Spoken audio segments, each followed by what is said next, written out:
नमस्कार सर्वांना, श्री स्वामी समर्थ। आजच्या व्हिडिओमध्ये आपण अतिशय सुंदर अशी माहिती बघणार आहोत।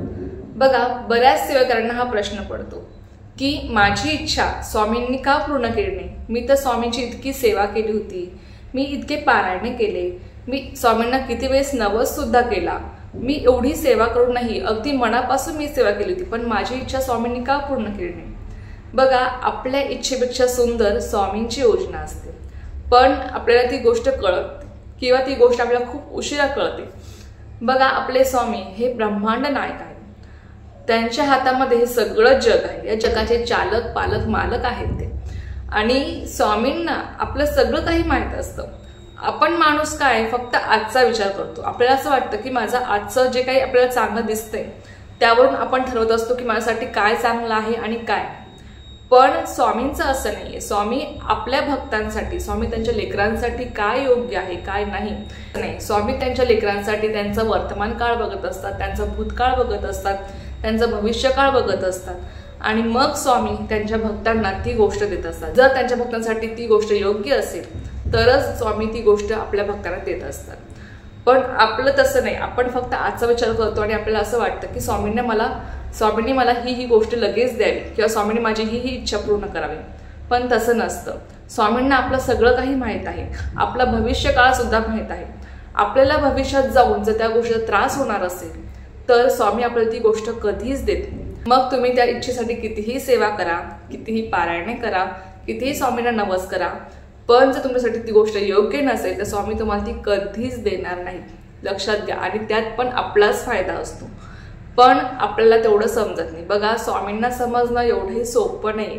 स्वामींना आपण नाही समजू शकत। आपण कोण आहोत? आपण एक साधे माणसं आहोत। स्वामी हे ब्रह्मांड नायक आहेत। स्वामींच्या योजना आपल्याला कधीही समजू शकत नाहीत। म्हणून लक्षात घ्या की जेव्हा असं वाटतं ना तुम्हाला की माझी इच्छा स्वामी पूर्ण करत नाही आणि आपण स्वामींच्या सेवेपासून दूर जातो, तेव्हा एक गोष्ट लक्षात ठेवा की कदाचित तुमची ती इच्छा जी काही तुमची आहे त्या इच्छेपासून तुम्हाला काही त्रास होणार असेल, त्या गोष्टीपासून तुम्हाला भविष्यात जाऊन काही त्रास होणार असेल, म्हणून स्वामी तुम्हाला ती गोष्ट कधीच देत नाही। शेवटी स्वामींनाच आपली काळजी असते, त्यातही आपलाच फायदा असतो, पण आपल्याला ही गोष्ट कधीच समजत नाही आणि आपण फक्त स्वामींना दोष देत राहतो। पण असं नका करू। बघा, स्वामींना आपल्या भक्तांची काळजी असते। जर आपण मनापासून अगदी निस्वार्थपणाने स्वामींची सेवा करत आहात, आपले कर्म चांगले आहेत, तर स्वामींवर निशंक विश्वास ठेवा। स्वामी तुमची सेवा कधीच वाया जाऊ देत नाही आणि स्वामी तुम्हाला तीच गोष्ट देतात जी तुमच्यासाठी योग्य आहे, ती नाही की जी तुम्हाला पाहिजे आहे। बघा, स्वामी तुमची इच्छा कधी पूर्ण करतात? जर तुमची जी काही इच्छा आहे ती जर गोष्ट तुमच्यासाठी योग्य असेल तर स्वामी तुम्हाला ती गोष्ट लगेच देतात, पण जर ती गोष्ट तुमच्यासाठी योग्य नसेल तर स्वामी तुम्हाला ती गोष्ट कधीच देणार नाही। आणि प्रत्येक गोष्टीसाठी एक ठराविक असा वेळ असतो। ठराविक वेळ आल्याशिवाय किंवा योग्य वेळ आल्याशिवाय स्वामी आपल्याला कोणतीच गोष्ट देत नाही, कारण की त्या गोष्टीसाठी पण एक योग्य वेळ ठरला असतो, त्या वेळेतच आपल्याला ती गोष्ट मिळत असते। म्हणून आपलं काम आहे फक्त सेवा करण्याचं, स्वामींवर निशंकपणे विश्वास ठेवण्याचं, आपल्याला तेच करायचं आहे। याबद्दल आपण एक कथा सुद्धा बघू। बघा, खूप सुंदर अशी कथा आहे आणि यावरून तुम्हाला समजेल की आपल्या इच्छेपेक्षाही सुंदर स्वामींच्या योजना असतात। तर बघा, कथा अशी आहे। एकदा एक माणूस स्वामींना विचारतो की स्वामी, मी तुम्हाला एक प्रश्न विचारू का? स्वामी त्याला म्हणतात की हो, विचार। तेव्हा तो माणूस म्हणतो की स्वामी, मला आजचा दिवस संपूर्ण खराब गेला। स्वामी त्याला म्हणतात, का रे बाळा, काय झालं? तेव्हा तो माणूस म्हणतो की स्वामी, सकाळी माझा अलार्म वाजलाच नाही, त्यामुळे मला उठायला खूप उशीर झाला। स्वामी त्याला म्हणतात, बरं मग? तेव्हा तो माणूस म्हणतो, स्वामी, नंतर स्कूटी सुद्धा माझी बंद पडली, मला कशी बशी रिक्षा मिळाली। तेव्हा स्वामी त्याला म्हणतात, बरं मग? तेव्हा तो माणूस स्वामींना म्हणतो की स्वामी, त्यानंतर पुढे कॅन्टीन बंद होतं, त्यामुळे मला संपूर्ण दिवस हा फक्त सँडविचवरच भागवावं लागलं। स्वामी थोडेसे हसतात। तेव्हा तो माणूस म्हणतो की स्वामी, त्यानंतर मला एक महत्त्वाचा कॉल आला आणि माझा फोन अचानकच बंद पडला। त्यानंतर स्वामी म्हणतात, मग? तेव्हा तो माणूस म्हणतो, त्यानंतर स्वामी, मला असं वाटलं की मी घरी जाऊन आराम करेल, दिवसभर मी एवढं थकलो आहे तर मी AC चालू करून घरी आराम करेल असं मला वाटलं, पण घरी आलो तर लाईट गेलेली होती। त्यावर स्वामी हसले आणि तो माणूस स्वामींना म्हणतो की स्वामी, असं का घडलं असेल माझ्या दिवसभरात? तुम्ही माझ्या सोबत असतात ना, मग माझा आज संपूर्ण दिवस असा का खराब केला तुम्ही? तेव्हा स्वामी त्यावर हसले आणि म्हणाले की बाळा, आज तुझा मृत्यूयोग होता आणि तो थांबवण्यासाठी मी माझ्या देवदूतांना तुझ्याकडे पाठवलं होतं. त्यामुळे तुला सकाळी अलार्म वाजलाच नाही आणि म्हणून तुला उठायला उशीर झाला. त्यानंतर तुझी स्कूटी बंद पडली, त्यामागचं कारण म्हणजे स्कूटीमुळे तुझा अपघात होणार होता. त्यानंतर तुला कॅन्टीनमध्ये विषबाधा होणार होती, म्हणून तुला सँडविचवरच तुझा आजचा दिवस मी भागवला. त्यानंतर जो तुला महत्त्वाचा कॉल आला होता तो माणूस तुला एका कारस्थानामध्ये अडकवणार होता, म्हणून मी तुझा फोन बंद पाडला. त्यानंतर जेव्हा तू घरी आला आणि लाईट गेली, त्यामुळे शॉर्ट सर्किट होऊन तुझ्या घराला आग लागणार होती, त्यामुळे मी लाईट घालवली. तेव्हा तो माणूस चकित झाला आणि म्हटला की स्वामी मला माफ करा. स्वामी त्याला म्हणतात, बाळा, फक्त माझ्यावर विश्वास ठेव. तू जर माझी इतकी मनापासून सेवा करत आहे तर फक्त आणि फक्त माझ्यावर विश्वास ठेव. निशंक मनाने माझ्यावर विश्वास ठेव, माझ्या योजनांवर विश्वास ठेव. जरी तुझा आजचा दिवस खराब झाला असेल, त्यामागचं काहीतरी कारण आहे, म्हणून तो दिवस खराब झालेला आहे. आणि मी सदैव तुझ्या सोबत आहे. फक्त तुझा माझ्यावर विश्वास हवा, तुझी माझ्यावर श्रद्धा हवी. पण तू फक्त आणि फक्त माझ्या योजनांवर विश्वास ठेव आणि माझ्यावर विश्वास ठेव.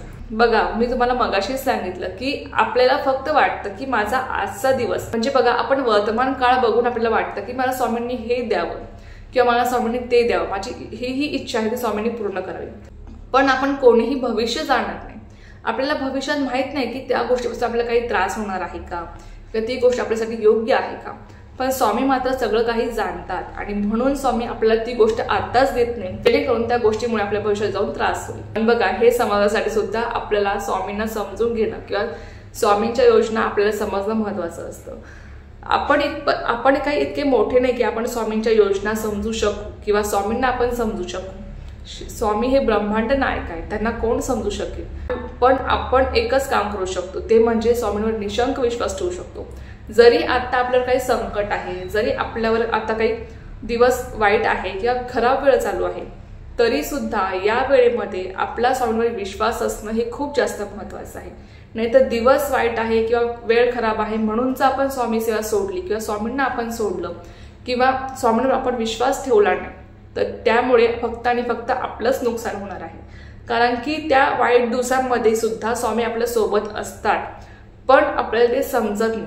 आपल्याला नंतर जेव्हा ते दिवस निघून जातात ना आणि जेव्हा स्वामी आपल्याला मदत करतात, आपल्याला जेव्हा ते समजतं ना, तेव्हा आपल्याला वाटतं की नाही, स्वामी तेव्हाही माझ्या सोबत होते आणि आजही माझ्या सोबत आहे. पण हे समजण्यासाठी सुद्धा आपला तेवढा स्वामींवर विश्वास हवा, स्वामींवर आपली तेवढी श्रद्धा हवी आणि स्वामींची आपण तितकी सेवा करायला हवी. तेव्हाच आपल्याला समजतं की नाही, जाऊ द्या, आजचा दिवस जरी वाईट आहे ना तरी सुद्धा स्वामी माझ्या सोबत आहेत आणि मला माहित आहे की स्वामी प्रत्येक वेळी माझ्या सोबत आहे आणि इथून पुढे सुद्धा राहणार आहे.